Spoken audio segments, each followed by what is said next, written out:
So we're here live now with the 24th episode of the Athletes Podcast featuring Pete Fry, the goalie mindset guy. Pete, thank you very much for coming on. David, great to be on here, my friend. This is exciting. Yeah, absolutely. So, we're bringing you on here to the Athletes Podcast because through connections of David Hutchison through In Goal Magazine, we're listening to their podcast all the time, and you have an extremely knowledgeable background as far as what the mindset is of an athlete and what it should be. Can you give us a little explanation as sort of what brought you to this? Yeah, for sure. Well, I was an athlete myself, believe it or not. I know I might not look like one now. And I was a goaltender, but I'm going to talk about it in terms of athletes in general. But I was a goaltender, and when I was 15, I was first brought up to what's called the Western Hockey League, and I was, to put it bluntly, a mental basket case. Okay. And I'll give you an example. So I get the call. I'm in grade 10. I'm in science class. I get called to the principal's office. I'm thinking, oh, no, not again. Back to the principal's office. And I get there, and it's my dad on the phone because there was no cell phones back then. And he basically says, Pete, Portland called. They're going to fly you to Calgary to join the team on their Alberta road swing. Now, I'm 15. And on the Portland Winterhawks that year, most of the players were 19 and 20, and I think half of the team ended up playing in the National Hockey League. Like some legends like Cam Neely, John Cordick, who was a tough guy, Richard Cron, all these guys, right? So whatever athletes are listening, imagine you're at a really young age and you get brought up to this event, which is over your where you should be age-wise, and it's like the highest level. And so they fly me there, and they said, but don't worry, you're not going to play. The other goalie's going to play. You're just going to sit on the bench and enjoy the 3 games, and we'll send you back to your minor hockey team in Victoria. So I joined the team in Calgary, get on the team bus. We go to Lethbridge. We're playing Ken Riggett and the Lethbridge Hurricanes. The Sutter brothers were on that team. So we're playing that night. I'm just sitting on the bench, and I remember in warm-up, like even in warm-up, these guys are shooting pucks, and I'm making the saves. So I'm a goaltender, and I'm like, oh my God, these pucks hurt. Like I could feel them through my equipment, and I was like, this is, and I was in awe. Like I was in awe, and like these guys to me were legends. So, like literally a week ago, I was watching them play in Victoria. Like you go into the game as a fan. Yeah. And so the game starts. I'm on the bench. I'm sitting down. I'm kind of checking it out. I've never been in front of, there's like 3,000 or 4,000 people there. I've never been in front of so many people. And I swear, 30 seconds, 45 seconds into the game, the other goalie gets hurt. Good timing. And the coach looks over. He's like, Peter, get ready. And I'm like, what? Like I couldn't believe it. I'm just like, this is a nightmare to me. To me, it was a total nightmare. Here I am. I'm not prepared. I'm going to go in there. I'm going to get lit up like a Christmas tree. That's like kind of in goalie terms. Like anyway, for any athlete, you're just thinking, you go out there to have your worst performance. That's what I was envisioning. And so much to the fact that like I froze. Like I literally froze there, and I looked around. And I actually saw the guy with the PA, the guy that holds announces the players coming on and stuff like that. And I thought, man, I'd like to go up to that guy, grab his microphone, and just say, if anyone in this building has goaltending experience, come on down to ice level. That's how scared I was. So you had your own kind of David Ayres moment in the sense that you were caught off guard and basically thrown into, and I kind of equate it to the fact that you've got 5,000 people back when you're 15 is probably the equivalent to what David was experiencing with 25,000 plus at the Scotiabank Arena. Totally. Yeah, no, exactly. And so I get up, I'm basically frozen, getting ready to go on the ice. And believe it or not, the other goalie, Bruno was his name. He's actually a scout for Vegas Golden Knights now, Bruno Campesi. He gets up and he's fine. And I'm like, oh, I swear he was doing that to play a joke on me. But when I look back, like one of the problems that I had, why I was such a mental basket case, is I had no clear picture of who I was as an athlete. Like, so whether someone listening is, if they want to be an Olympian, or, whether it's they want to be an Olympic track, like a runner, or they want to be a Olympic swimmer, whatever they want to be, a great baseball player or football player. One of the things that I didn't have was a crystal clear picture of who I saw myself as an athlete, as a goaltender. Right. And so if you go back to that situation, if I had that clear picture of, I can see myself clearly as a National Hockey League goaltender, and this is a step there, then when the other goalie went down and got hurt, I would have been jumping over the boards with excitement to get in there. Right. And so I think that's a big challenge with athletes today. And that's one of the things that I do to work with them is I help them create that clear picture. In fact, a goaltender for the Vegas Golden Knights, Dylan Ferguson, was in a similar situation. He's one of my clients. Right. Yeah. So it's funny. I trained with Dylan growing up with Golden Net over in Parksville, British Columbia. And he had just finished his Pee Wee or Bantam season. He went like 41-0-2 and just disgusting record. Everyone knew he was going to be going places, and he gets his first start at MSG. Frig, could you imagine the kind of stress that's under? Well, it was very powerful because a year before he was a backup goalie for the Kamloops Blazers, and probably playing like 1 out of 4 or 1 out of 5 games. And when we what we did was we create. So for him to create that clear picture, here's what we did. I would love to. So I can't really screen share right now, but I'd love to show you the picture. So we'll share them later, and we'll put them up on our YouTube channel. Yeah, we can put them up. So he got a picture of Carey Price, right? And he cut Carey Price's head off, and he put his head on it with his mask on. Oh. So, and he saved it on his phone. He actually said he did it on, I think it's Snapchat. He did it right on. He was able to edit it right on Snapchat and do that. And so every time he looked at his phone, there was a picture of him in a Montreal Canadiens uniform. So he had that clear picture. And that year, he basically turned his season around from playing 1 out of 5 games because the number 1 goalie was Connor Ingram, the World Junior goalie for Canada. So when Ingram went away to the World Juniors, Dylan that month basically won Western Hockey League Goalie of the Month and got drafted in Vegas. Got drafted by Dallas and then traded to Vegas. And then 4 months later, he's starting against the Vancouver Canucks at Rogers Arena and dominates. In front of his hometown. Yeah, in front of his hometown. Exactly. Totally fine. Fine. So yeah, it's a testament to your work. Well, I think it's a testament that he got a clear picture, right? He's the guy that did it.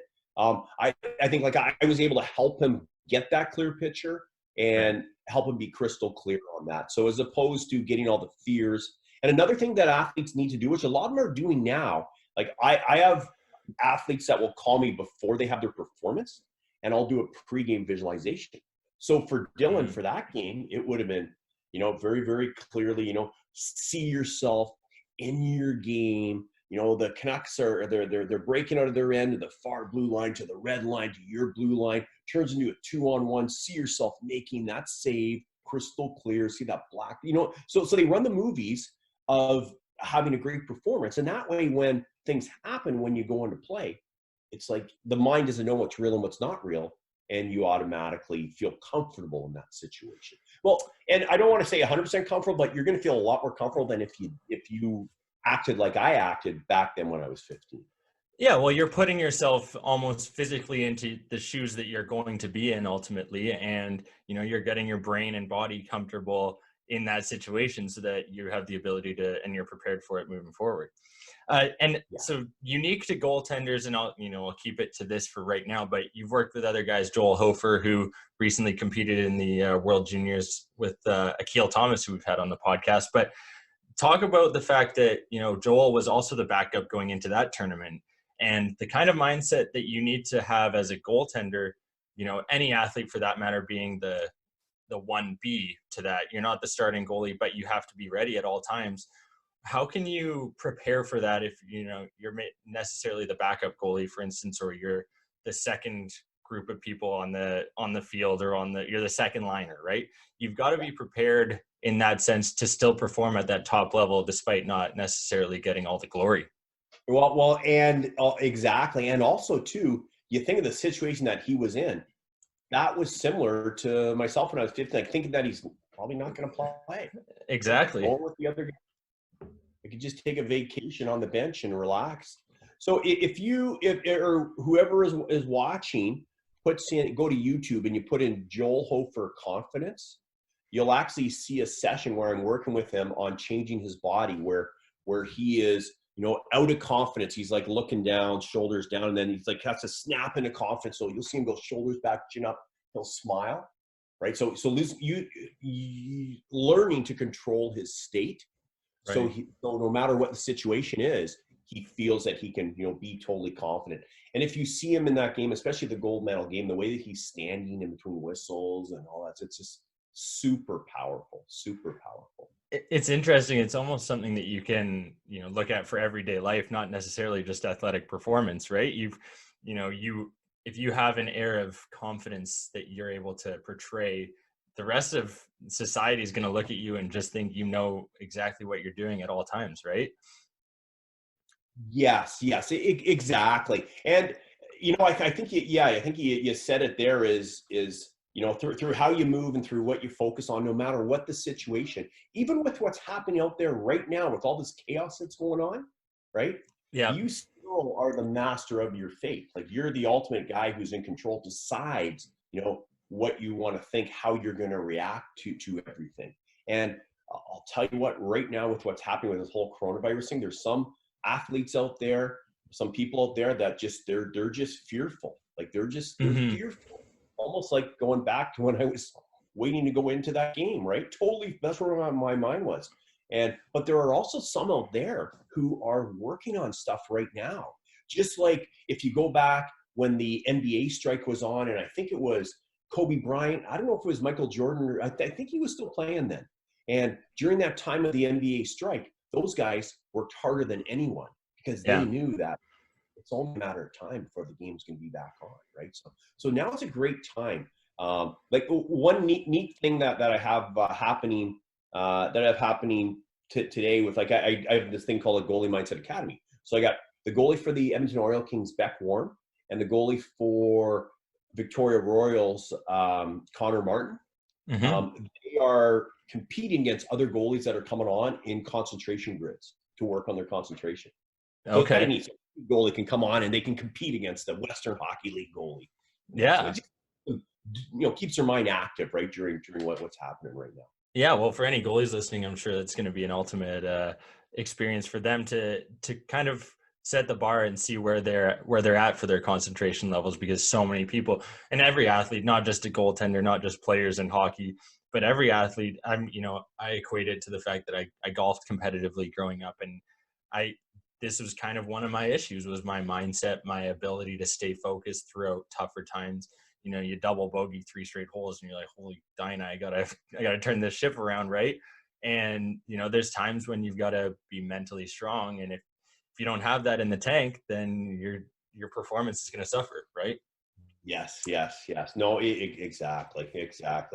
So what's kind of your mindset then right now, especially with the coronavirus, what's going on? How would you suggest athletes take advantage of this time? Is there, specific things that you would suggest that athletes should be doing while they're in quarantine, while they're at their home? Or is it all, going through, I think right now, especially a lot of athletes are going through their nutrition and seeing, oh my gosh, I got to really dial this in when you're not able to be as active as maybe you necessarily were throughout beforehand. Yes.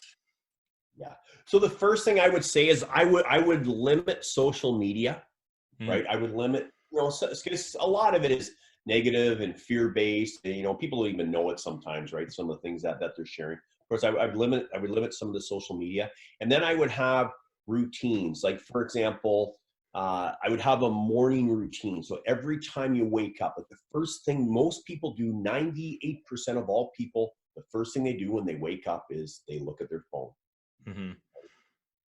You don't know if it's going to be positive or negative, but that's how the day is going to start, right? So if they have I have a morning routine on my academies there, and I am launching one for athletes, for athletes, and maybe that's something we can talk about more. Sure. Where they get up and there's a morning routine they do where for 2 minutes right away they're taken through a guided visualization of their clear picture. So let's say it's getting a gold medal at the Olympics. So that's the first thing they see when they wake up, is themselves getting that gold medal. And then they do a couple minutes of gratitude, a couple minutes of in and out of confidence, like Joel Hofer did.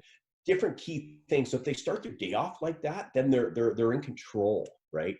And Yeah, as opposed to recklessly, and I don't want to say recklessly, some people mentally, they are for reckless sure. right now, right? And they're like a ship with no, not sure what the right word is, a ship with no rudder, maybe that would, Yeah, with no clear direction ultimately, right?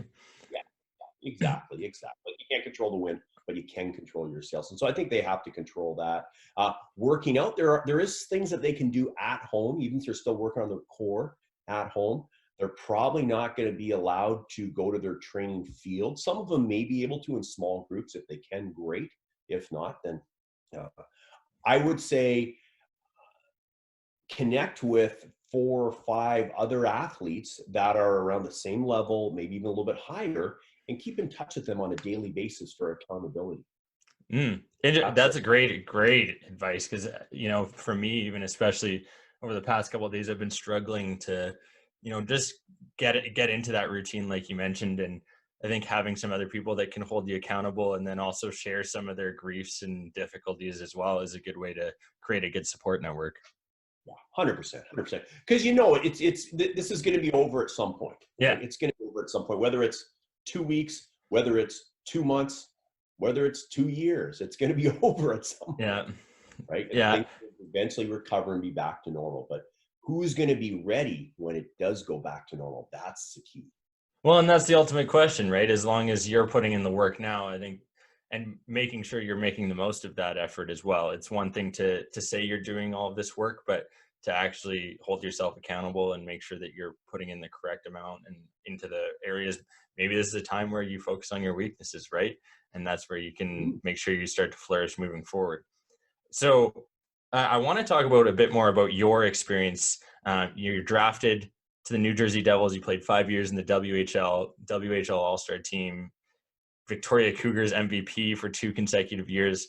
How did it feel getting that phone call from the Devils organization? I was reading a bit about you and the fact that you initially when you hang up that phone, you kind of looked at it as in a negative point of view because they already have 6 goaltenders in their organization.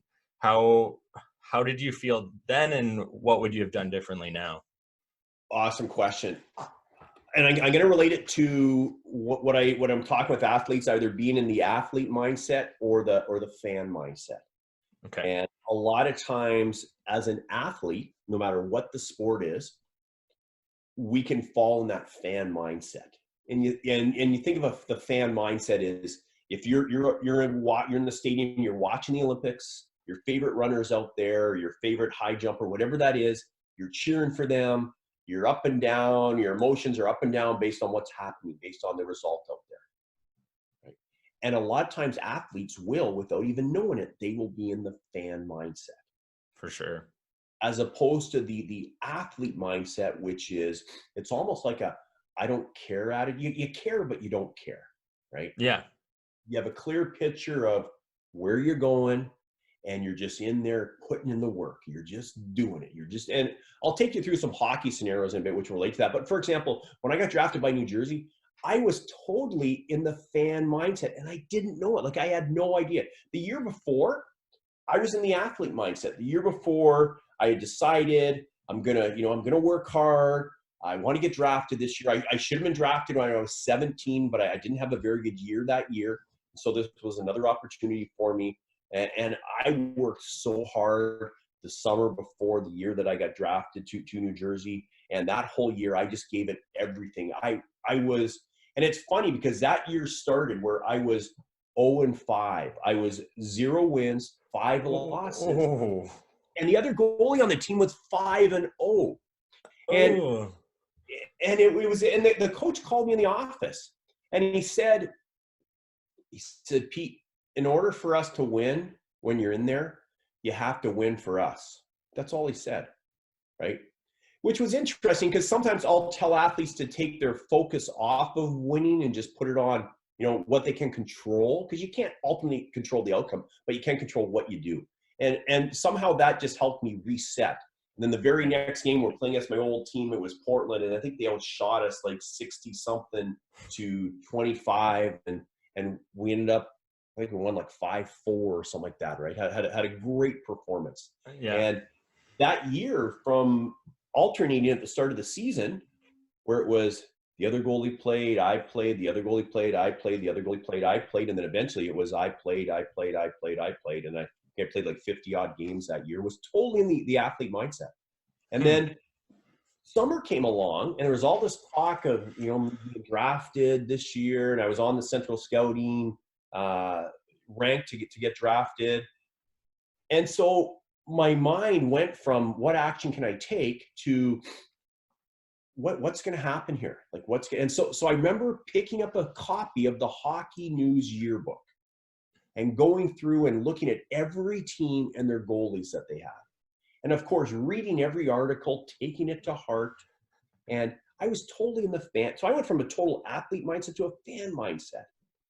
And so I had it in my mind, if these teams drafted me, what I would be able to do.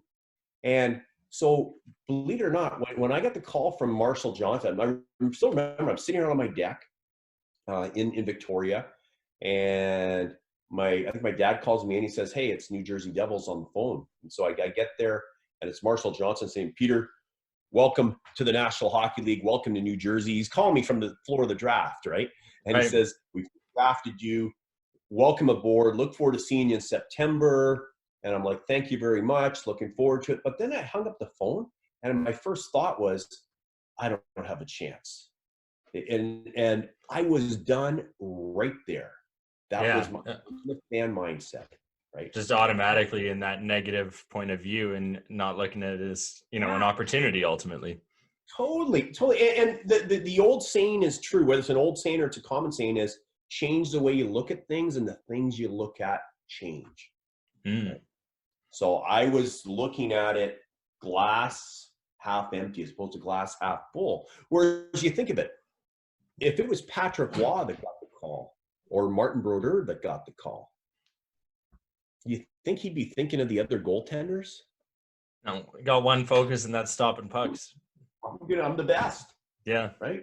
I'm the best. I'm going to do what, and in that athlete mindset, doing what I can control. Right?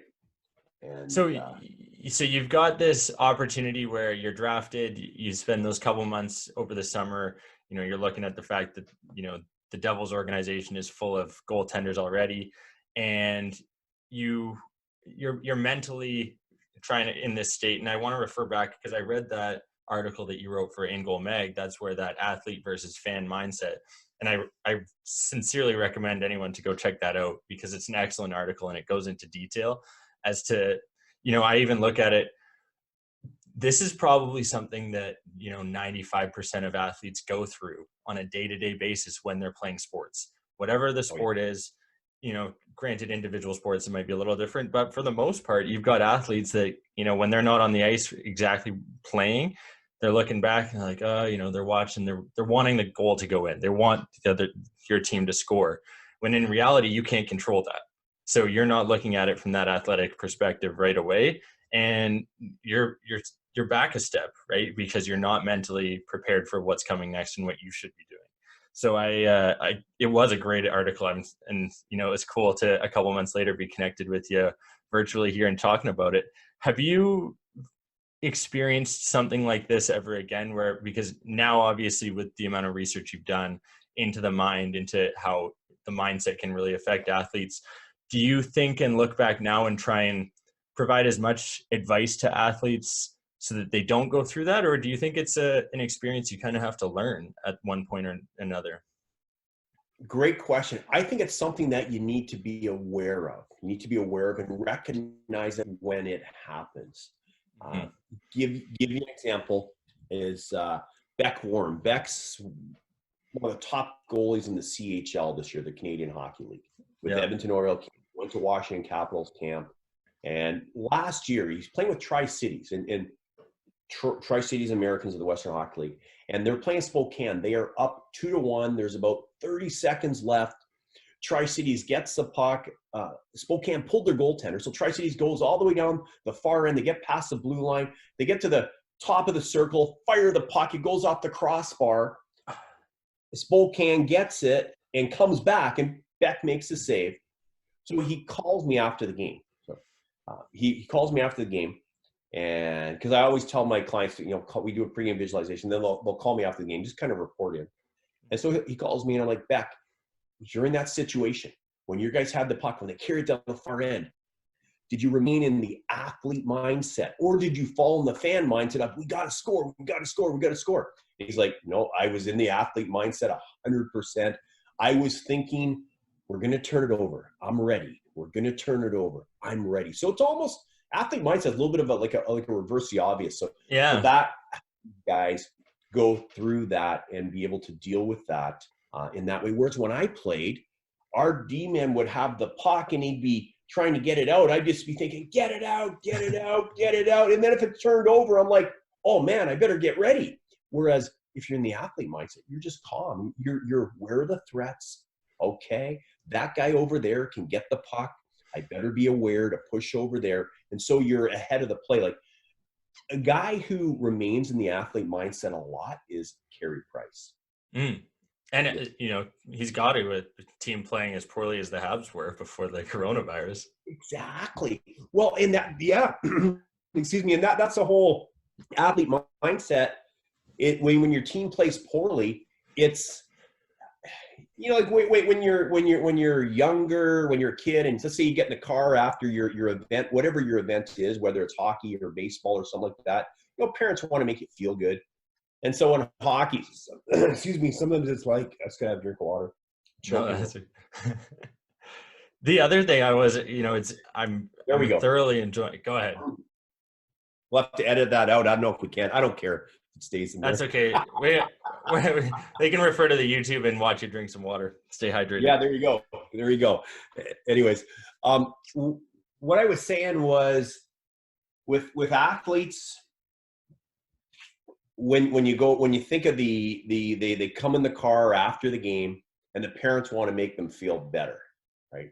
Mm-hmm. So with me, it'd be like, oh, you know, the first goal went off your defenseman's skate. The second goal, you know, he gave it away and stuff. So they're trying to make the athlete feel better, but it's actually it has negative consequences, right? Because then you're thinking as a goalie, oh yeah, what is Billy doing there, giving the puck up and stuff? Our defense is terrible, and now the focus goes to the fan mindset, right? I know a top goaltender in the Western Hockey League right now. I can't say any names. But one of his family members, after every game, is talking about what's happening. And not right now. It's on hold right now, but this is like 2-3 weeks ago. Is talking about what's happening in the league, where their team is, how they're going to look, in the Memorial Cup, like all this stuff. And it just totally brings him to the fan mindset. As opposed to, I did a speech once with Carey Price's dad, Jerry. Super guy. He doesn't even talk to Carey about hockey after a game unless Carey wants to talk about it. Wow. And he's the guy that spent, you know, hours on end flying him to practice day in and day out. Yeah. Yep.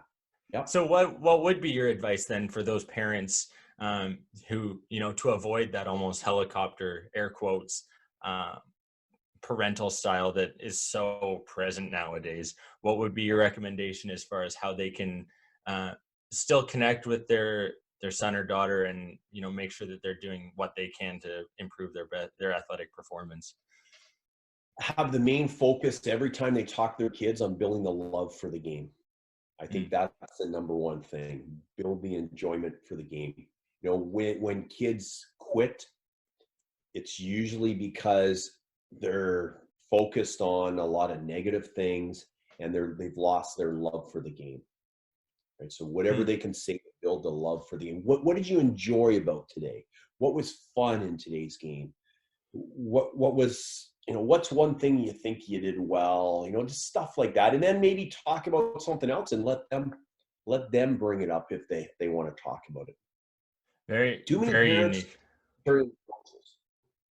Yeah. Well, so I equate it to growing up, I was, you know, in and out of a variety of sports, and I look at someone now, Hutch, the founder of In Goal Mag with Kevin Woodley, his son Matthew Hutchison, who's an absolute stud of a goalie. Shout out to him, playing at Clippers camp. He's just to give the listeners a little heads up on Matthew Hutchison, who's going to be a name. He's 12, 13 years old, and he's playing junior A practices and playing with that team, playing exceptionally well. Anyways, Hutch, one of his main things, I don't think I've ever heard something negative come out of his mouth when he's chatting with Maddie about hockey. And it's something I kind of admire from afar. And, I think it's also a fact that, he's just growing that love for the game. And that's what his love is through In Goal Mag as well. And it's something that parents are lacking almost in this day and age when everything is so negative around social media, around, wanting to be the best right away at 12 years old when, you're not making the NHL at 12. I hate to break it to you. Right? Yep. Yeah. And how are you going through? I'm thinking back, you're talking about playing in the WHL. When you played in the 80s, that's a different time of hockey. 4 or 5 goals is kind of an average, performance as a goaltender. You're kind of happy with the fact you only let in 4. Whereas goalies nowadays, if you let in 2 or 3 goals, you're like, oh, you got to tighten your game up. How do you think the mental game has changed for goalies over the last 4 decades? So I got to laugh. Sorry, there was no mental game. It was back then. There wasn't even a technical game really. Coaches back then in the 80s, they knew nothing. True story. In the Western Hockey League, and I won't say what coach or who it was, I used to like to get my skates sharpened a lot. Okay. Sometimes after every period. Oh, a little Mark Messier action, hey? Yeah, exactly. Take my pads off, get them sharpened, put them back on. And the coach, or the GM of the team, was like, Emile Francis was watching you today. Right? And he was a scout for the Hartford Whalers, which is now Carolina. Yeah. And he said that your legs are too far apart and you hold your hand too low on your stick and a couple other things. And I'm just thinking, okay. Yeah, I want to stop the puck. That's why I'm doing all this. And so the next practice, believe it or not, the coach brought out a skate lace, and he tied it around around my legs after I had my pads on, so I could open my legs about this far. And then he got a stone, like a stone that you use to sharpen the skates or to flatten them. Yep. And so he got the edge of my skate blade and he took the stone and he basically went up and down, almost rounded them. Oh. And then he got a roll of tape, and you got the shoulders of the goalie stick where you hold it. Yeah. So he went up about that far, I don't know, like about 6, 7, 8 inches there, and he got a roll of tape and he put a big knob on there, and he's like, "That's where I want you to hold your stick." So I'm standing. And this is when you're in the WHL, already having proven that you're a good goaltender. Yeah. Holy Dinah. And does he? What goaltending experience did he have prior to doing this? None. He didn't have any. And that was, believe it or not, that was the year that I was supposed to get drafted that year, but I didn't get drafted. I think that's one of the reasons. Yeah, there you go. It was crazy stuff. There was none of that. So as far as mental goes, I don't remember anything mentally, like as far as, doing any tips and stuff like that. And when I played well, I bet I was visualizing, but I didn't know it. Yeah, you're almost now subconsciously looking back and thinking about maybe you were doing it, but who knows? And it wasn't something that people even paid attention to. It's like Corsi nowadays. Yeah. I don't even know what that means, and everyone talks about it. Can you talk a bit about your experience playing over in Europe? You played Division I over in Sweden. What was that experience like in comparison to North American hockey, and what people can expect from that? I know that's a bit, distant nowadays, but there's so many athletes that end up going over to Europe, doesn't matter the sport, to try and get to that next level, to come back to North America. Yeah. And I recommend it for athletes unless they're playing at the top level over here. It's an education just going over there alone. Like it's phenomenal. It's phenomenal. And how I ended up going over there was after when I got drafted by New Jersey, I came back as an overage. Tommy McVie was the coach in Utica. New Jersey sent me down to Utica, which is the American Hockey League. And I was there for 2-3 weeks. And then Tommy McVie, who was the coach, I just saw him at a reunion in Portland, by the way. I think he coached like 3 NHL teams. Super guy. He's the guy who ultimately cut me from the Devils organization, sent me back to Victoria to my junior team. And about a month into the season, I call Marshall Johnson, the guy that drafted me. And I said, Marshall, I think I should be signed to a contract. Right? And but I go, hot take. Sorry? No, well, that's a little Binnington move there. 30 years prior, you're just saying, hey, I deserve a spot.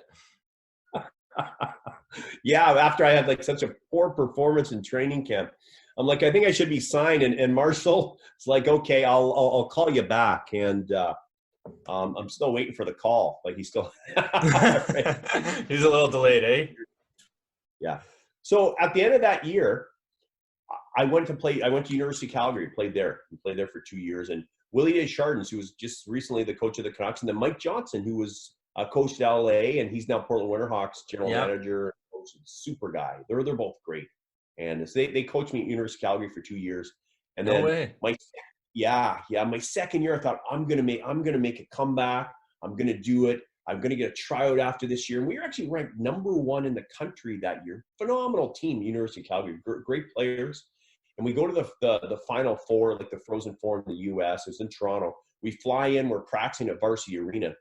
Half an hour practice just to get used to the ice. We're on TSN the next day, our first game. And 30 seconds left in the practice, one of our players hits a rut on the ice, falls into me, and I blow my knee.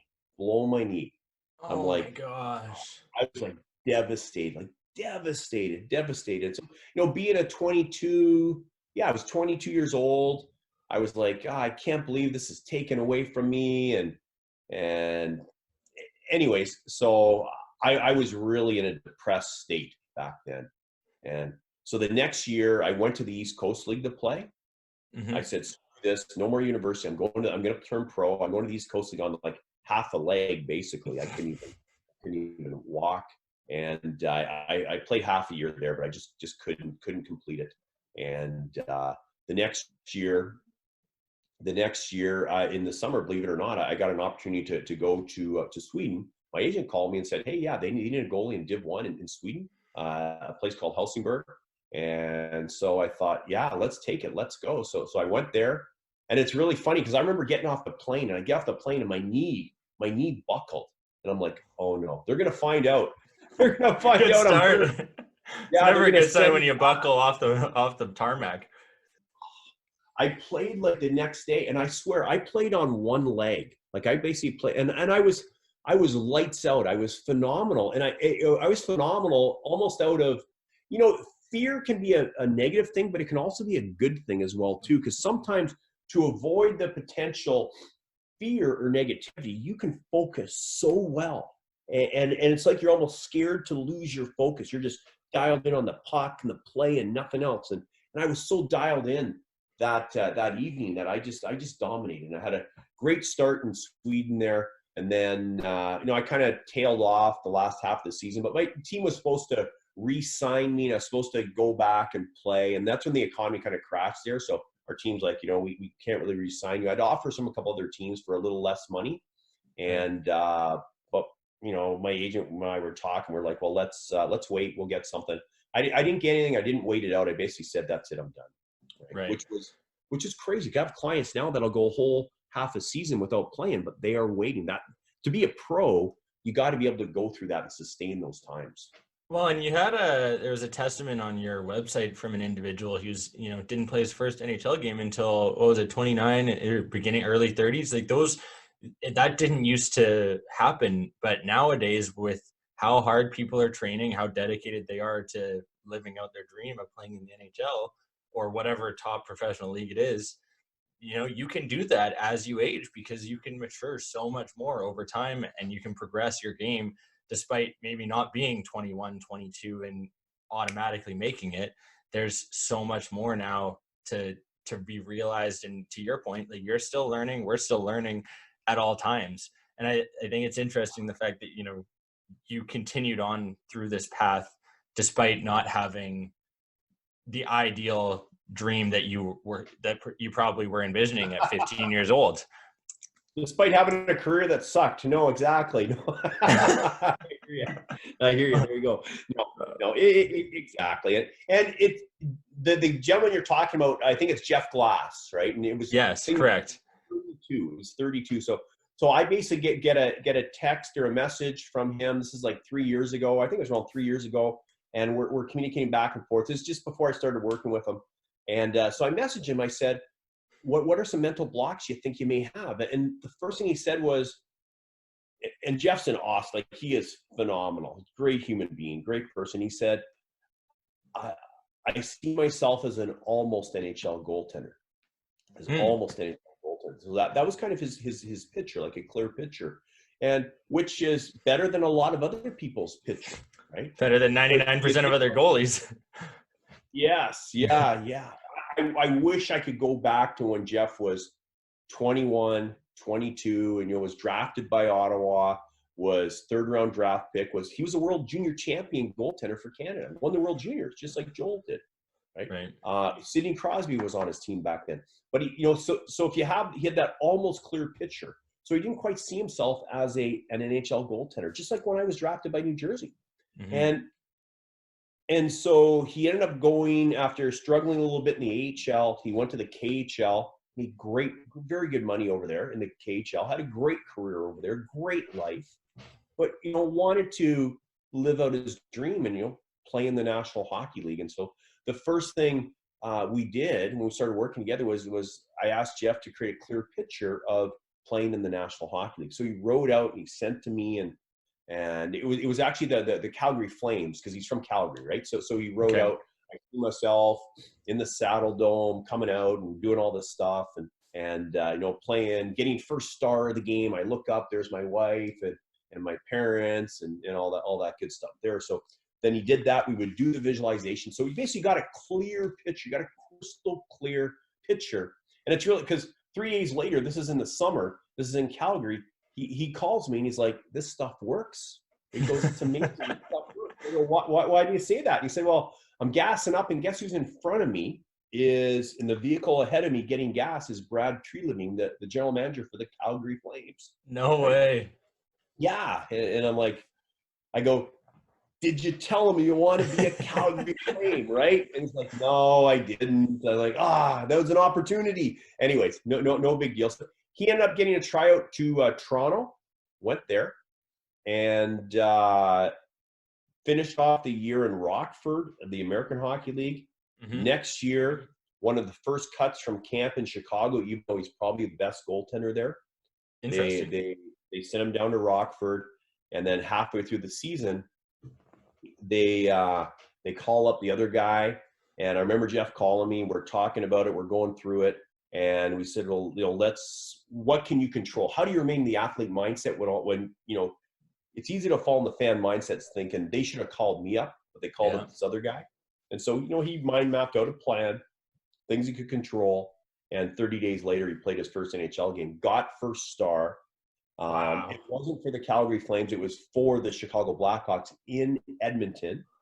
And the next night or 2 nights later, he started for the Chicago Blackhawks in the Saddle Dome in Calgary, right? Wow. And if you go back and if you're to look at what he wrote out as far as his visualization goes, he wrote out that he was playing against the Edmonton Oilers, which is really cool. And he wrote out that he got first star of the game as well, too. So it was kind of neat. There's a lot of things that he wrote out that he was visualizing that came to fruition. It's crazy how, there is something to be said when you put some pen to paper and you write out those goals, you visualize what's going to happen. And, it's amazing how sometimes things just fall into place. And when you put something into the atmosphere, you never know what could happen. The other thing I'm going through, as I'm doing some research for this podcast, and you've worked with guys, Andy Moog, Grant Fuhr, Ron Tugnutt, like massive names, maybe not to, the millennial hockey fan, but these guys who are foundations, Ron Hextall, like these are massive names, for those fans that are maybe, in the 30 to 50, 60-year-old range. How do you, and who do you attribute this knowledge to? Were you going out taking other courses? Are you learning from these guys? What's been your method of obtaining all of this information? Great question.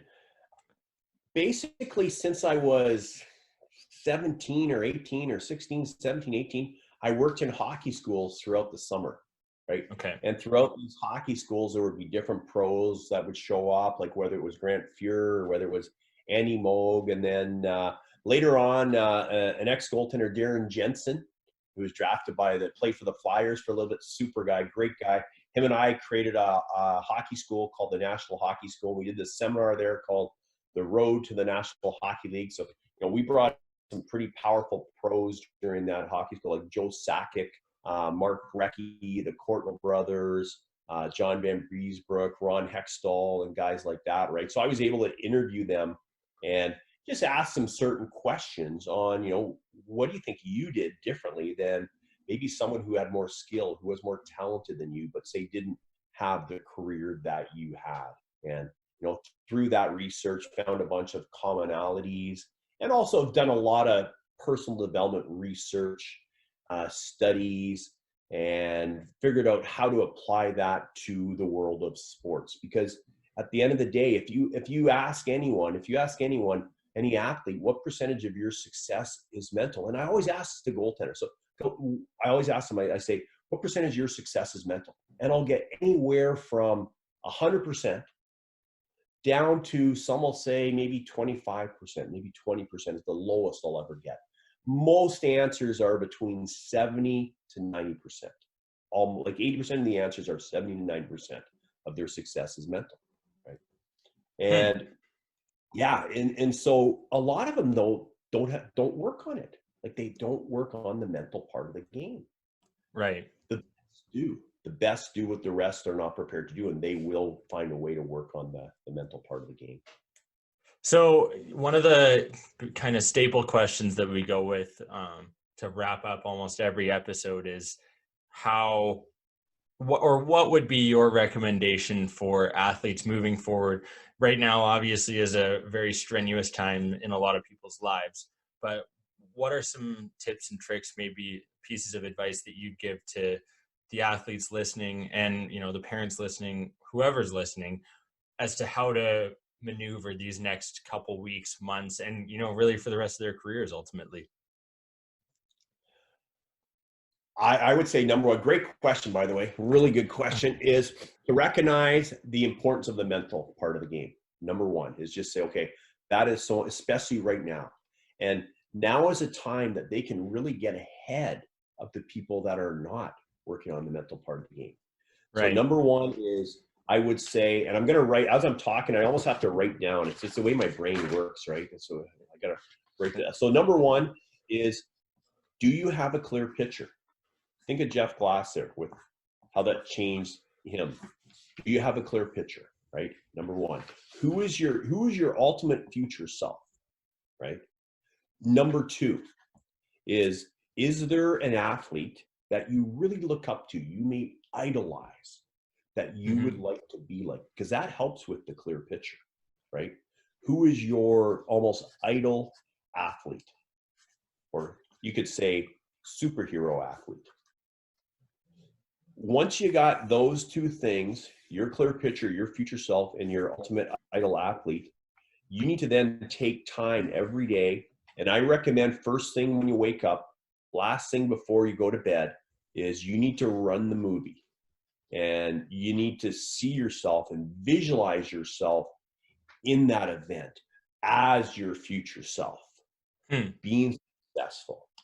Maybe see yourself alongside your idol athlete, or feeling your idol athlete becoming part of you, right? And coming out in you as you're in your competition there. And the reason every morning and every night is because inside your head is the most powerful computer on the planet, and that's your brain. And it is most susceptible. That's your subconscious mind, which they don't work with this. They don't teach this stuff in school. And You're damn right they don't. they don't. And your subconscious mind does not judge. It cannot say this is good, this is bad. It just sees what it sees, and it takes it in, and it acts on it. it's most open first thing in the morning when you wake up and last thing before you go to bed. So during those two times, see that clear picture, see that movie of your future self, even if it's only for 2 minutes, every morning when you wake up, every night before you go to bed. Right? That to me, that would be the number one thing that you can do right now. The other thing, the number two thing is when I talked about that time when I was really, really fearful and, I thought they were going to send me home because they find out I had my knee was basically screwed up. And then I played phenomenal that performance because I was so dialed in out of fear. I was able to concentrate.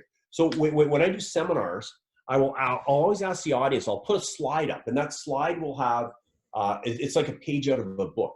It'll have around 270 something words on it. And I tell them, I go, your assignment is to count the number of words on the page, right? And that's it. That's all you got to do. There's only one answer here. And so count the number of words. I give them ample time to do that. And at the end, I have a pad and paper and I go around, they write their number on there. If there's 50 people have different answers. Sometimes there may be one or two that are the same. Sometimes they may get it right, like one or two of them. Right. But most times no one gets it right. Wow. Yeah. And if you think of that as an athlete, how important is concentration for you? It's critical. It's critical. It's crucial. I was looking up some quotes actually when we were going through this mindset, and one from Arnold Palmer that stuck out, and I'll read it here, is success in this game depends less on strength of body than strength of mind and character. And, Arnold's referring to golf, but I think that applies to almost every sport. Yes. 100%. Tom Brady, was he some would call like the best in the game because of his physical stature? No, definitely not. 199th overall draft pick and doesn't look a lick like an athlete. It's mental. But he performs. Yeah. If you look at the best of the best in any sport, there's something they can do mentally, whether it's that clear picture, that being able to concentrate. And the third thing is confidence, is to be able to whip yourself into a state of confidence. So if you go and you put in Joel Holt for confidence, you'll see him going in and out of confidence and practicing it, right? So that he was ready when he was in the big games, right? So that's a good thing to go in and out of confidence. And the last thing would be to recognize your ultimate level that you play, like your ultimate hype level on a scale of 1 to 10. When you play your best, are you like fired right up, or are you really, really calm? Right? What number are you at? And then get good at bringing yourself to that number. You can do that without playing. Right?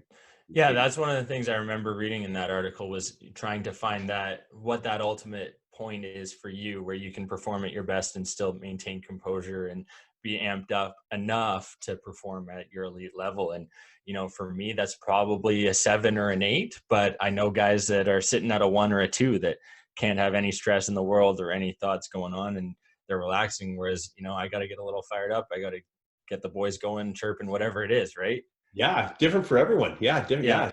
Yeah, totally. Every time I listen to AC/DC, I was a funnel. There you go. So you just made sure that didn't come on at the beginning of any during any pregame warm-ups, right? You got to go over for it to skate to the music guy and give him a little warning. Hey, heads up, no AC/DC for me. Exactly.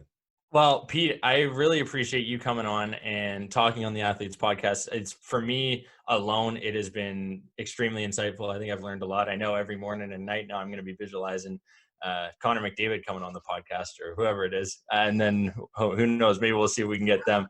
Yeah, exactly. Right. So where can people find you on social media? Just because one of the things is, you've got this amazing content that you're putting out basically for free outside of your program. Where can people find you? I think if you go on Google, you should Google goalie mindset. If you go on goalie, just put goalie mindset in there, and it'll you'll see a bunch of things pop up there. That's probably the simplest and easiest way to do that. And I do have some concentration exercises that all athletes can do, right? So I think you'll find it if you put that in there.